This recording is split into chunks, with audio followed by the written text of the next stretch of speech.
America is fighting Iran. So why isn't the Middle East? Why don't Middle Eastern countries directly fight Iran? The answer is layered, strategic, economic, and deeply spiritual. And at the center of it all is American influence. First, vulnerability. The Gulf depends on desalination plants for fresh water. Saudi Arabia, the UAE, and Kuwait get most of their drinking water from the sea. These massive facilities sit on exposed coastlines, difficult to defend. In a conflict, they become critical targets. Even limited damage could cut water for millions. Then there's the Strait of Hormuz, the world's most consequential waterway.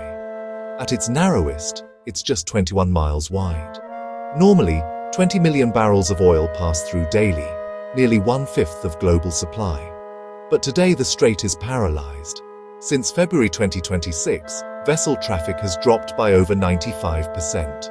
Iran now demands that ships coordinate with Tehran before passing. Mining threats loom.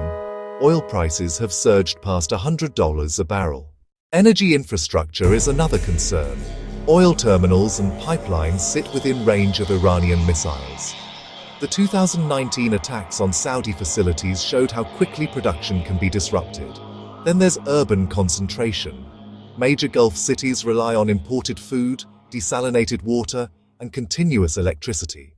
Critical disruption could trigger rapid domestic instability. There is also a spiritual dimension. In Islamic tradition, water is a divine blessing.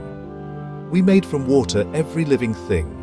To endanger it is seen as transgressing a sacred trust. History also weighs heavily.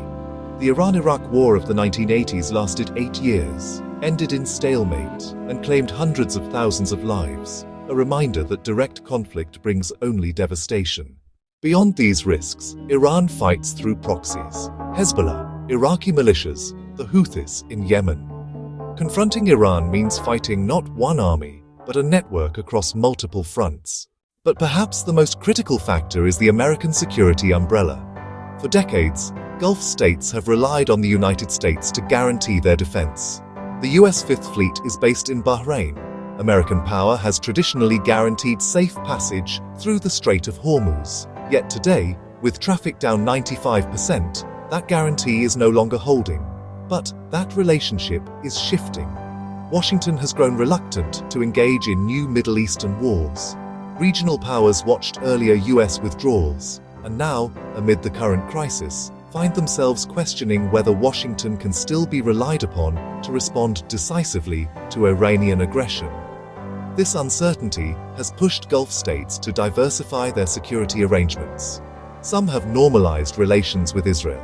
Others have sought rapprochement with Iran directly. The 2023 China-brokered agreement between Saudi Arabia and Iran was meant to mark the beginning of a new diplomatic era. Today, that early promise lies buried beneath the realities of direct conflict. So today, most Gulf states choose diplomacy over direct confrontation. They invest in economic diversification, not military escalation. Because without a guaranteed American response, the cost of war with Iran has become unthinkable. In this region, war isn't just about armies. It's about protecting water, energy, and survival. About navigating faith, history, and the shifting weight of American power. In the Middle East, the decision to avoid war is not weakness.